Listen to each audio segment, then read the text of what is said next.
Kita selalu membersihkan badan dan pakaian belaga. Berapa kali setiap hari? 5 kali dengan wudhunya. Wudhu, tiap mau sholat wudhu. Ada yang wudhu sunnah, yang sudah mudawamatil wudhu tetap pakai wudhu lagi. Untuk apa? Mencapai sholat syukrul wudhu. Itu diantaranya di dalam wudhu. Nah, kita bertanya, berapa kali kita mencuci hati kita setiap hari? Kalau fisik sudah berapa kali setiap hari? Air wudhu dan sebagainya. Sumber segala-galanya penyakit di sini, terutama sifat-sifat madmumah, sifat-sifat rodail fi qulubina, dalam hati kita. Itu sumbernya. Berapa kali setiap hari kita harus membersihkan? Kalau fisik sudah, tempatnya takabur, sombong, ria, sum'ah, dengki, hasad, semuanya di sini. Kalau melihat tetangga kaya senang, hati kita timbul hasad. Tidak kita mengucapkan alhamdulillah bapak fulan teh kamari teh masih kawas kieu keberadaan anak.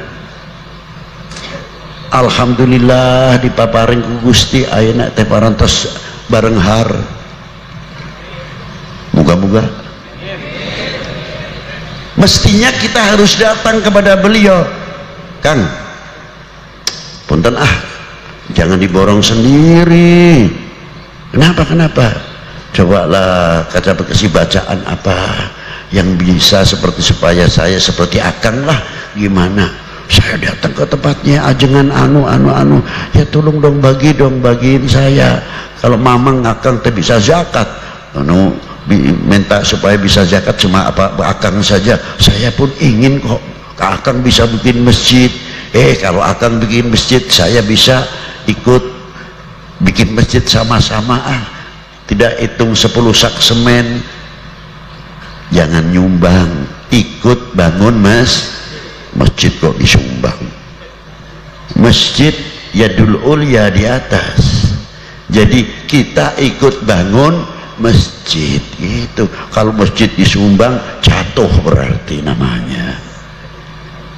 Siapa yang akan ikut bangun masjid? Saya berapa? 1 sak semen, setengah kilo, ada yang 1 kilo. Saya bata, saya ikut bangun. Terhormat, namanya istimewa. Sumbangan masjid, ya Allah, masjid disumbang. Coba di kitab Ihya itu ada keterangannya Imam Ghazali.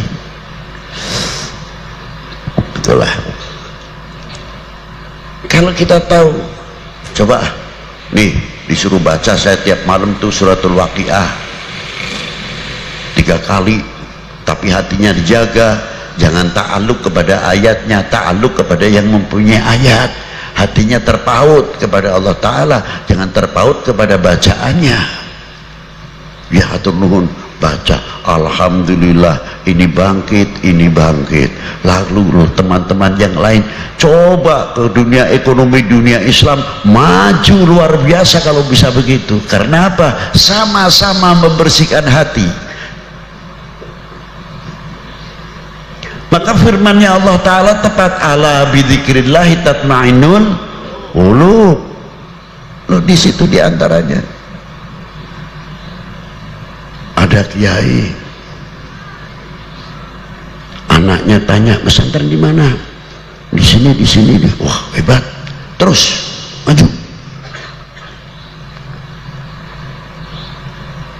Karena sebab kalian desa ini nanti akan maju. Jangan sampai ada anak santri baru pulang dari pesantren atau dari perguruan tinggi bisa ke masyarakat, malah kitanya menghalang-halangi. Ujung-ujungnya takut kalah pengaruh. Niat ini. Tapi kalau kita yang hidup hatinya karena ala bidzikrillah tatma'innul qulub, bangga mestinya. Dalam dunia Islam sangat luas sekali. Apa diantaranya? Mungkin di sini masih ada atau tidak, kita kurang tahu. Kalau di kampung saya di Jawa Tengah khususnya, kalau ada orang meninggal, para bapak saksikan, ini mayit sayanya, saya masih ada enggak di sini? Alhamdulillah. Berarti tidak masuk akal. Ya bisa masuk akal. Loh kenapa kok bisa tidak masuk akal? Loh bagaimana tidak? Yang saya disuruh menyaksikan si A ini baik, ternyata saya tahu. Kenapa? Suka kesurupan botol katanya. Bukan jin saja. Suka kesurupan botol. Wah, gawat ini. Iya. Ya kemarin masih zaman sedikit-sedikit kesurupan kan begitu. Sampai jin juga datang ke tempat saya. Dedengkotnya jin. Ini sih cerita kelakar saja. Datang kuyainya jin rombongan. Assalamualaikum, waalaikumsalam. Saya kaget. Wah, antum dari mana? Saya gebilah jin bibet. Aduh gawat ini. Jin lagi. Saya tanya keperluannya apa yai? Kan di tempat panjenengan luar biasa, Masya Allah. Katanya jinnya ngomong kiai-kiainya itu, Habib saya mau minta tolong, mau minta ijazah ayatul kursi. Lu ayatul kursi kok sampai jauh-jauh amat sih datang ke sini? Enggak, saya ingin mustajabah ketika membacanya. Minta ijazah dari Habib. Sebentar, apa sih sebabnya? Di kampung kami ini banyak kesurupan, jin-jin kesurupan. Lu kenapa? Kesurupan manusia. Bukan kalau kita kesurupan jin, jinnya nggak mau kalah. Ya di tempat kita pun banyak jin kesurupan manusia. Ya Allah. Ini sih cerita belaka. Maksudnya nyindir kita. Jin yang muslim, yang mukmin banyak. Kita harus juga husnudzon sama jin kok. Allahumma ghfirli wali walidayya wal mu'minin wal mu'minat wal muslimin wal muslimat. Apa jin yang Islam nggak masuk termasuk mukminin wal mu'minat, muslimin wal muslimat juga masuk. Nah, itulah. Ma'asyiral muslimin rahimakumullah. Ini hati ini sangat penting sekali, kembali kepada hati kita. Jadi bagaimana hati kita ini, coba lihat ketika kita melihat ada orang mati yang tidak masuk akal, apa sih maksudnya? Yang jelas orang baik. Kalau orang baik sih kita tidak berbicara. Ini tidak baik, kita tahu persis kelakuannya nggak benar. Masa iya kita suruh mengucapkan baik? Kalimah baik akan mengangkat, menolong kepada mayit tertentu untuk mendapatkan lebih mudah keringanan di kuburnya dan keringanan dosa-dosanya yang mereka lakukan. Ringan kalimah baik. Tapi yang istimewa bukan di sini. Apa? Kalau kita sudah berani mengatakan baik, ya tolong jangan diungkit-ungkit yang dahulu. Selesai, finish, tutup buku. Itu maksudnya. Kita sudah mengatakan baik, masih menceritakan almarhum atau almarhumah yang sudah tidak ada. Tuh, jangan meniru itu. Tuh waktu hidupnya tuh, lihat tuh. Begitu begini, sudah mati jangan diomong terus. Kita sudah mengatakan baik, tapi kita tidak konsekuen. Kasihan anak keturunannya. Coba kalau anaknya menjadi anak baik dan sebagainya, kalau orang tua yang bijaksana begitu ditanya, nak kamu sekarang pesantren di mana? Sama pesantren di tempat ini, alhamdulillah. Meneruskan perguruan tingginya kagak lo? Iya pak, saya ambil apa? Ambil pertanian, ambil. Bagus. Kampung ini memerlukan kalian untuk ke depan. Kalau mamang teh terus kolot nggak gantungkan ente ke depan teh, ke payunat di pundak ente. Sahadei siapa lagi kalau bukan kalian-kalian ini. Hatur nuhun mang, tapi ulah kaos bapaknya nih. Waduh, jangan kayak bapakmu, jangan kayak eyangmu. Ini orang sudah mati masih dibawa